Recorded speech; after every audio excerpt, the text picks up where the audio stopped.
It began with static, sharp, violent, unnatural.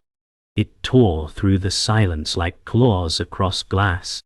In a dim living room somewhere in Chicago, Maya Sloan stared at the television, eyes wide, remote slipping from her hand.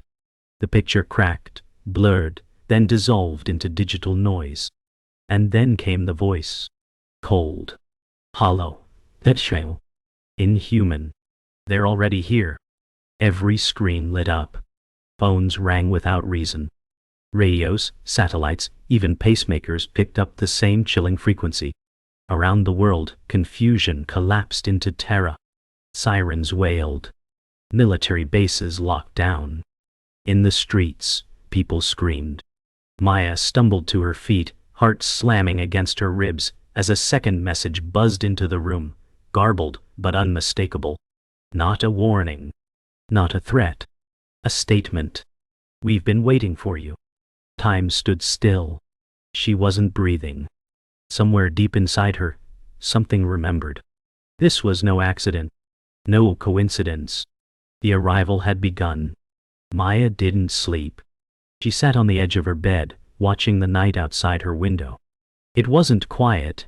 Helicopters, distant screams, the strange electrical hum that hadn't stopped since the broadcast.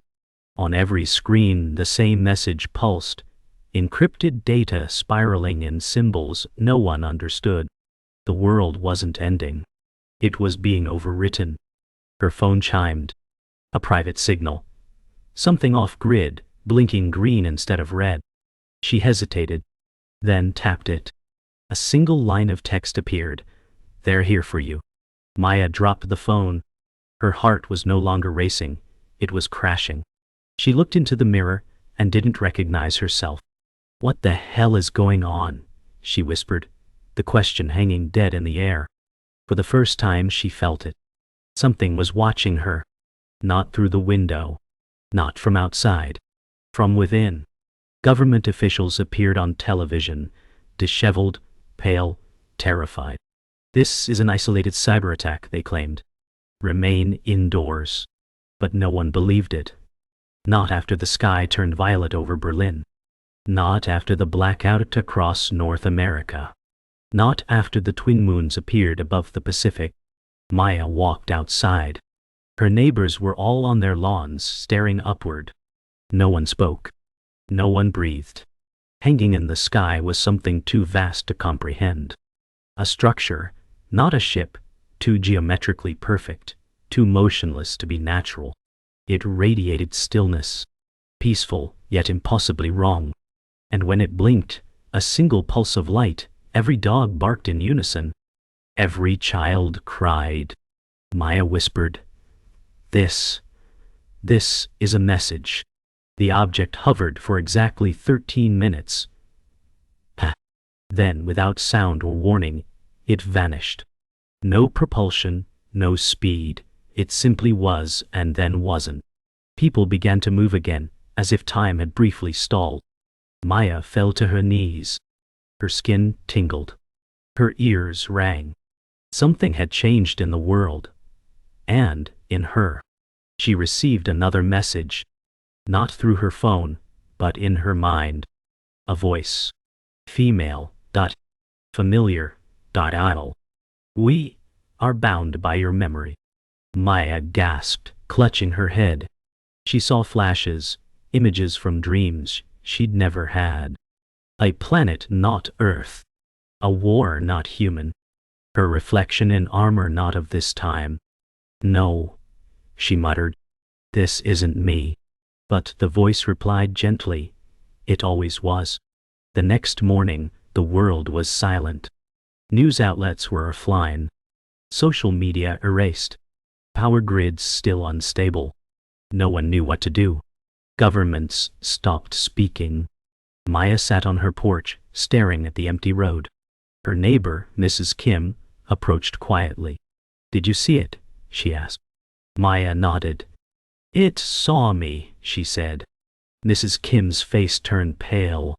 Then you must be one of them, she whispered, and walked away. Maya froze. Her stomach turned. The fear wasn't just global now. it was personal. She wasn't just witnessing an event. She was becoming part of it. The sky may have cleared, but the storm had just begun. Maya hadn't cried since her sister died, but now, in the dark of her kitchen, she broke. The dishes in the sink, the magnet on the fridge that still held her sister's last drawing, it all felt wrong, like props in a life that never belonged to her. Her phone buzzed again, but she didn't look. Outside, sirens faded into the distance. What mattered wasn't the aliens. It was the sudden hollow in her chest, the undeniable feeling that something inside her had been cracked open.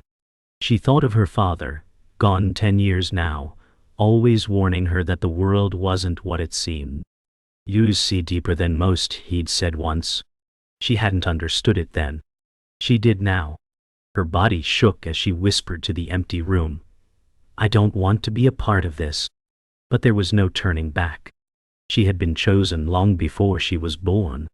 She went to her childhood home, abandoned since her father's disappearance. The drive was silent, except for the occasional emergency alert that repeated in a loop. She parked on the roadside, walked past the gate she hadn't seen in over a decade, and stood there, staring at the peeling paint and boarded windows. Inside, dust blanketed everything like snowfall. But there in the study, untouched by time, was his journal. Pages of ramblings, warnings, sketches of stars she now knew were real.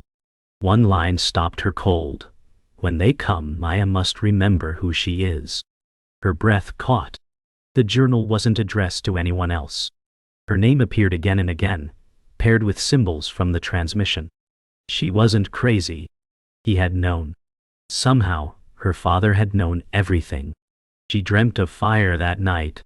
Cities burning, skies splitting open, voices calling her name from beyond the stars. And at the center of it all, her sister stood in the flames, untouched, eyes glowing gold. "Wake up," the dream version of her said, calm and commanding. "It's almost time." Maya jolted awake, gasping, drenched in sweat. Her room buzzed faintly, every electronic device she owned glowing without power. Her laptop opened by itself. Lines of alien script flowed across the screen. She reached for it, trembling. Her touch triggered a burst of symbols to reshape into human text. "You are the key." Maya dropped it like it burned. Outside, dogs were howling. The wind howled back. She wasn't dreaming anymore. Something inside her had been activated. She went to the one person she trusted. Dr. Ezra Lang, a former astrophysicist turned conspiracy recluse who once worked with her father.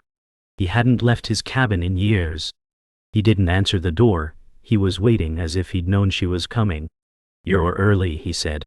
"But I suppose they've accelerated the timeline." Inside, walls were covered in newspaper clippings, star charts, and photos with red string threading them together. He called it the pattern. Ezra showed her an encrypted file her father had sent him just before vanishing. Coordinates, DNA profiles, and her name. "You've always been connected," he said. "They didn't just choose Earth. They chose you." Maya stared at the screen. All roads led to her. Her hands shook. She whispered, "I didn't ask for this." Ezra replied, "You were never given a choice." As the sun set, Maya sat alone outside Ezra's cabin. She stared at the stars, once comforting, now full of unknown threat.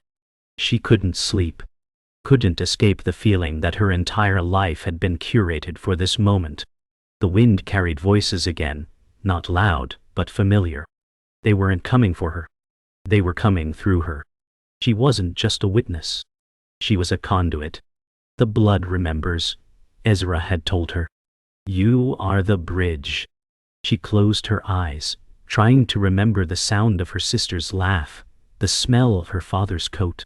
But all she could feel was static in her bones, like her body was a signal tower. The stars pulsed. Something inside her responded. For the first time, she whispered, not in fear, but in recognition, "I hear you." The drive back into the city felt like returning to a graveyard. Roads were still blocked. Armed checkpoints surrounded federal buildings. Drones flew overhead with a quiet menace. Maya was stopped 3 times, each god more nervous than the last. She noticed the symbol from her father's journal, an inverted triangle inside a circle, stamped on one guard's wrist like a tattoo. "Clearance granted," he said, but his eyes never met hers.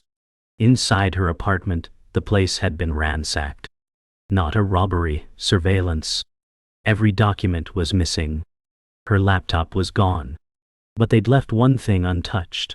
A Polaroid of her and her sister, tucked inside a book. A whisper echoed through her. "They want you afraid." And for the first time she wasn't. She was angry. Maya met her old friend Luca, a cyber analyst who once worked for a defense contractor.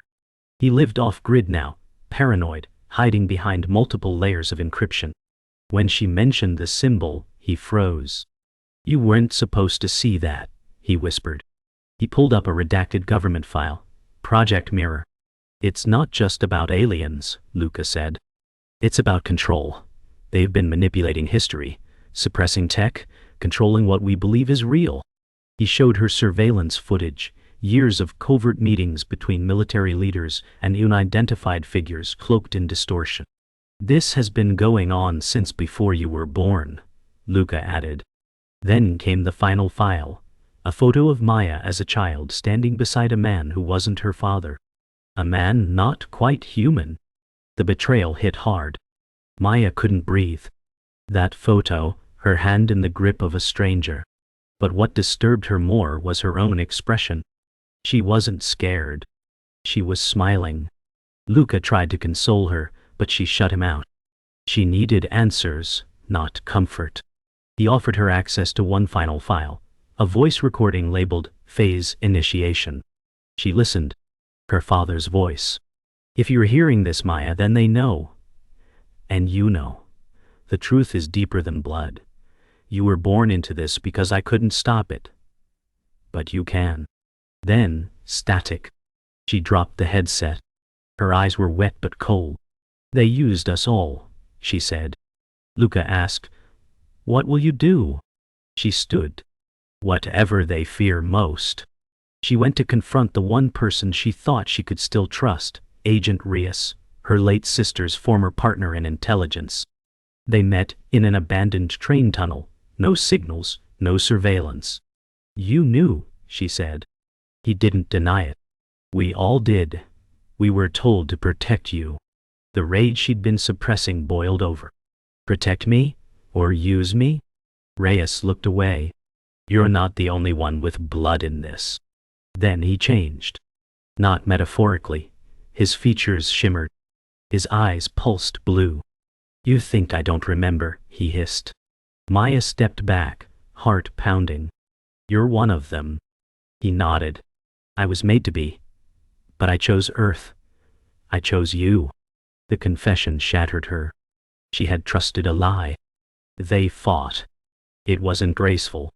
It was desperation, confusion, fury. Maya wasn't trained, but she was relentless. She grabbed a rusted pipe and swung. Reyes dodged, but didn't fight back. "You need me," he said. "They're coming for all of us now." She stood over him, breathing hard. "Then why betray me?" Reyes didn't answer.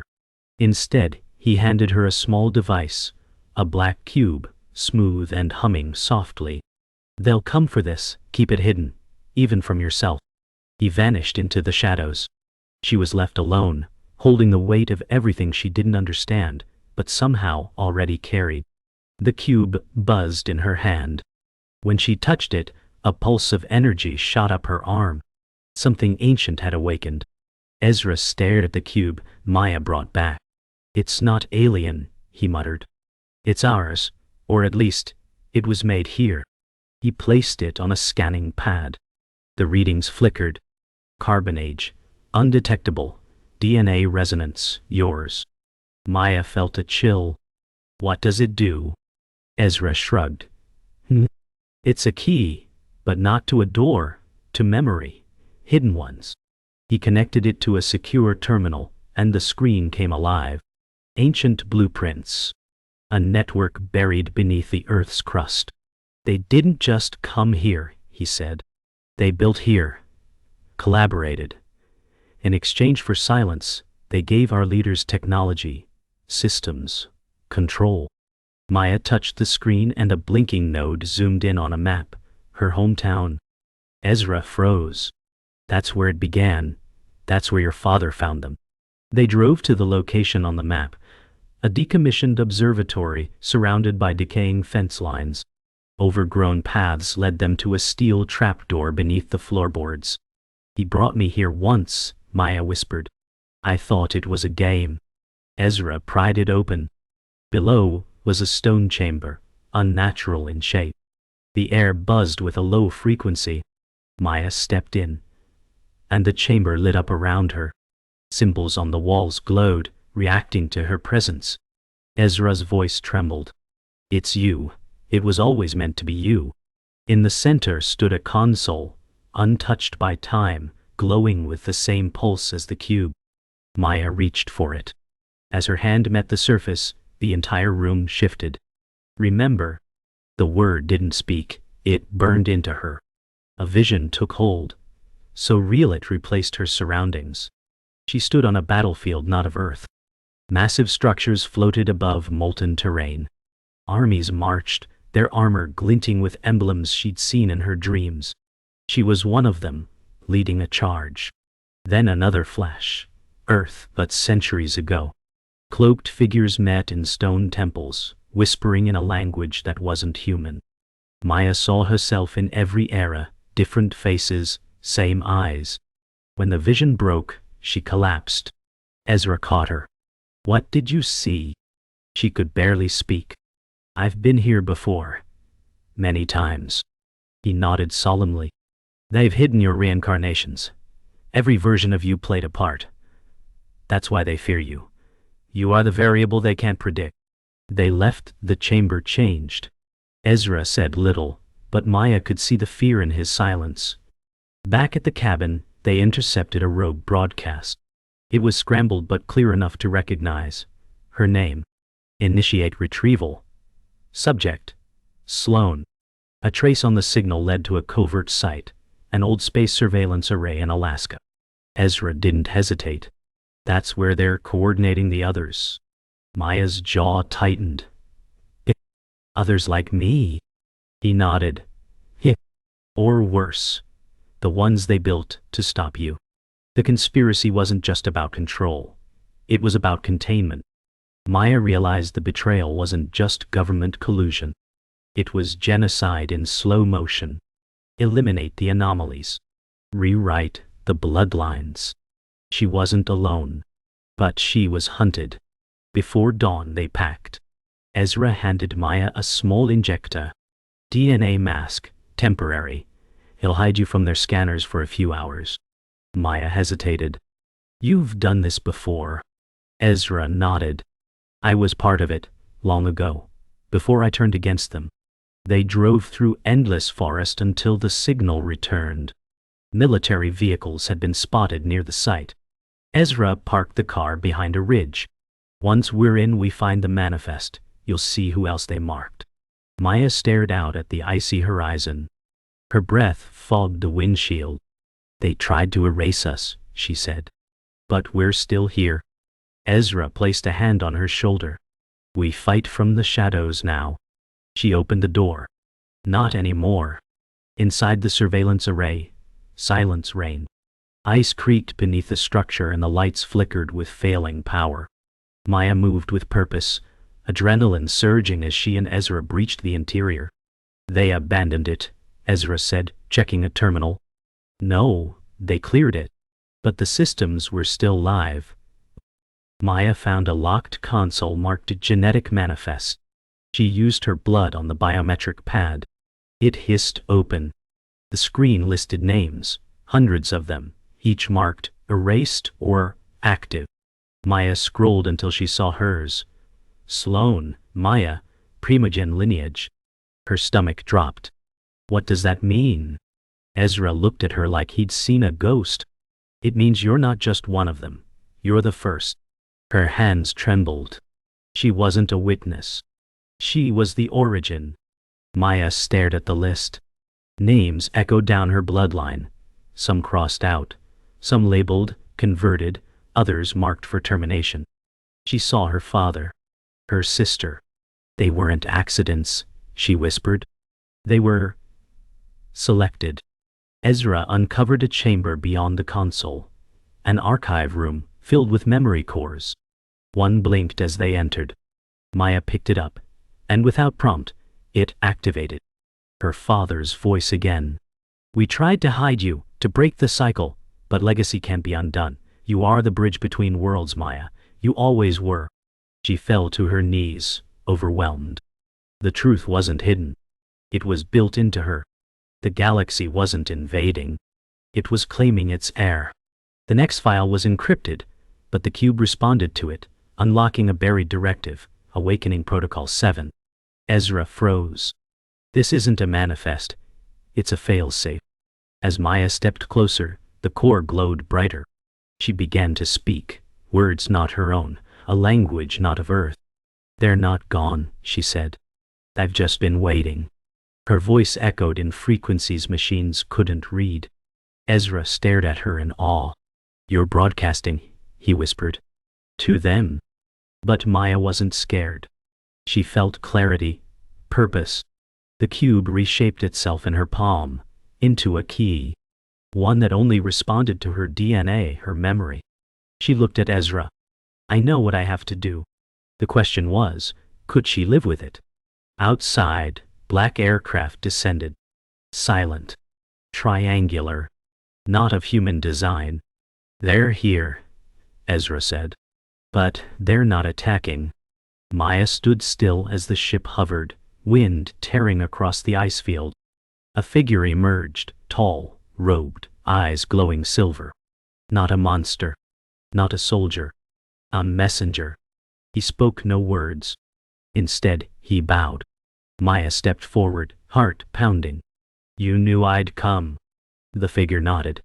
Then, in perfect English, he said, we have waited through your forgetting. You are our echo. Maya's throat tightened. Why me? The figure turned. Because your blood remembers what your mind does not. And then he held out a mirror-like shard. Inside it, her reflection changed, armor, stars behind her, the burden of a forgotten queen. Maya took the shard. The moment her fingers touched it, her memories unlocked like floodgates. She saw lifetimes, thousands of years stretched across galaxies. She had lived, died, returned, always in times of collapse.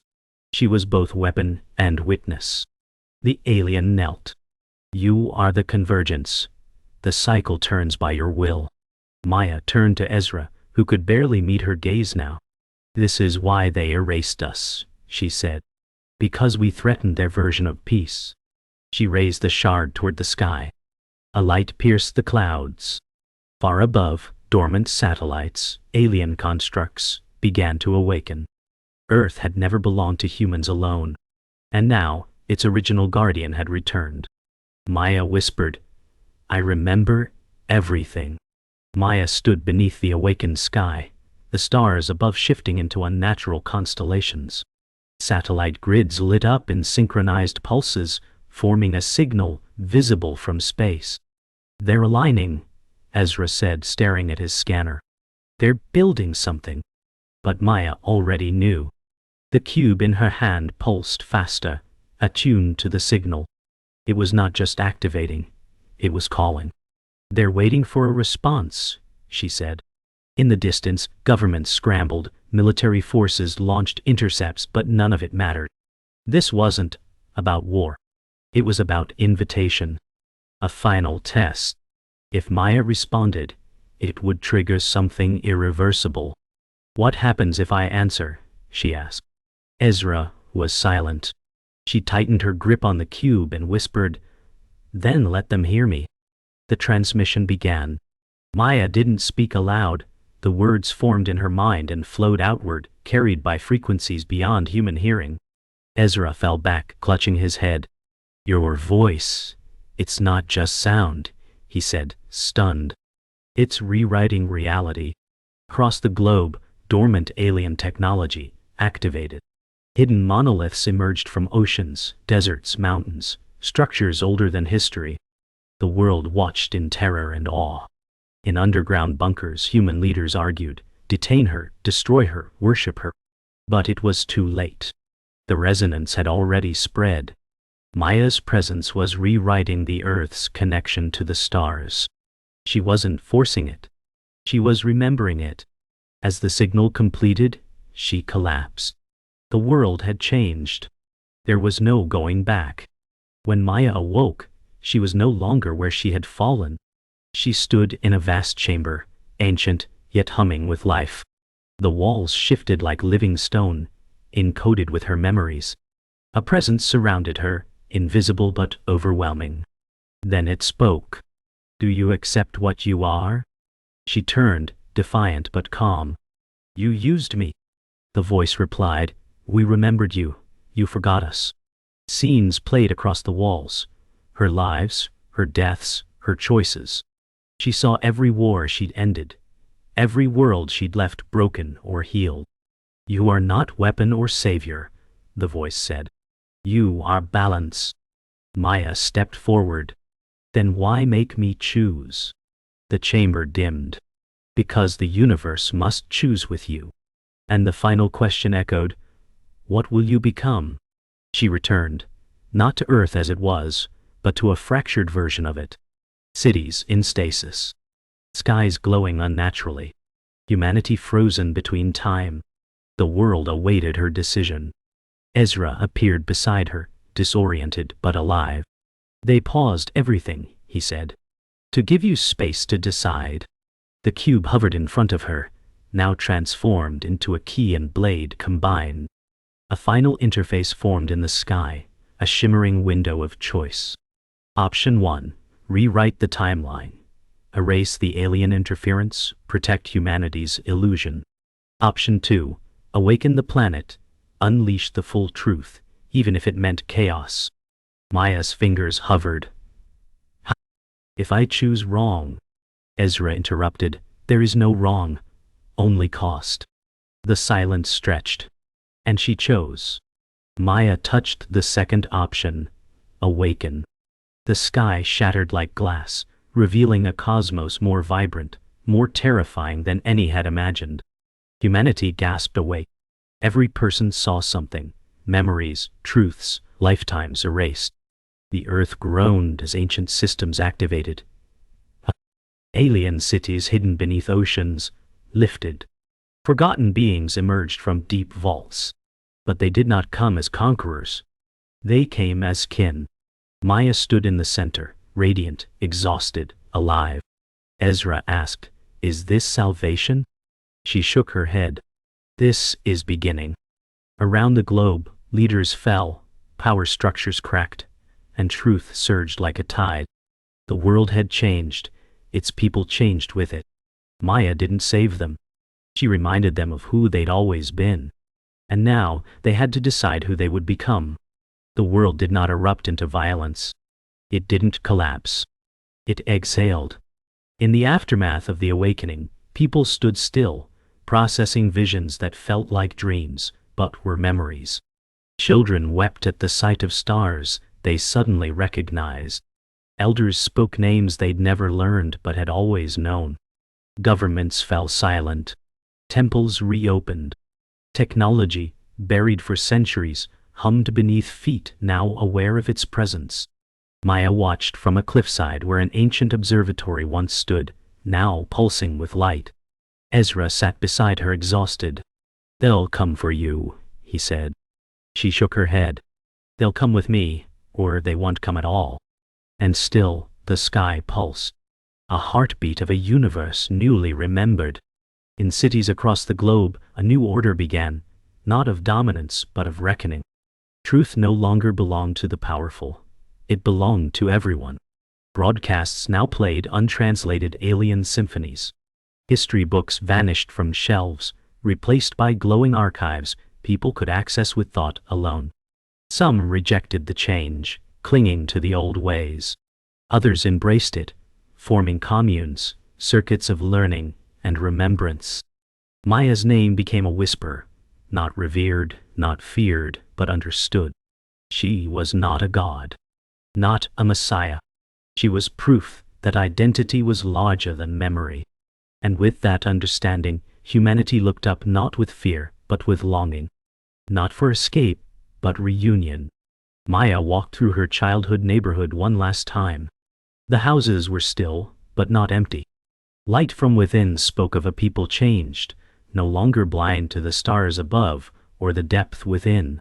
Children drew constellations on pavement. A woman handed her a flower without speaking. Maya smiled, nodding silently. She reached her old home. The tree her sister once climbed was gone, but something else had grown. A flower not of earth, pulsing faintly with life. She touched it gently. It responded, glowing brighter. "We were never alone," she whispered. The wind carried the words. Not just to earth, but far beyond. And something answered. Not a voice. A presence. Watching. Listening. Waiting. Ezra stood on the edge of a crater where once a weapons lab had been. Now, it was a sanctuary. Energy trees growing in place of fences, children playing beneath them without fear. Maya stood behind him, older in her eyes than days should allow. "We're not finished," she said. Ezra nodded. "But we're no longer lost."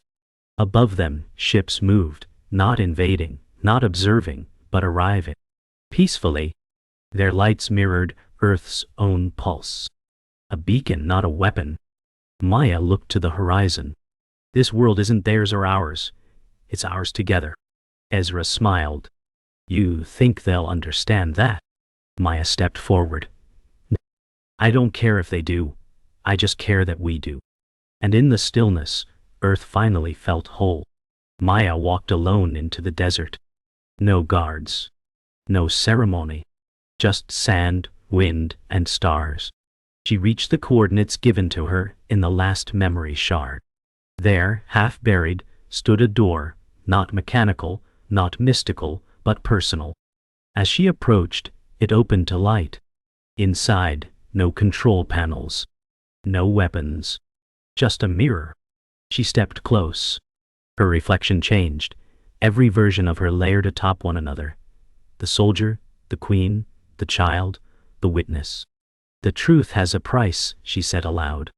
Then turned, leaving the door open behind her.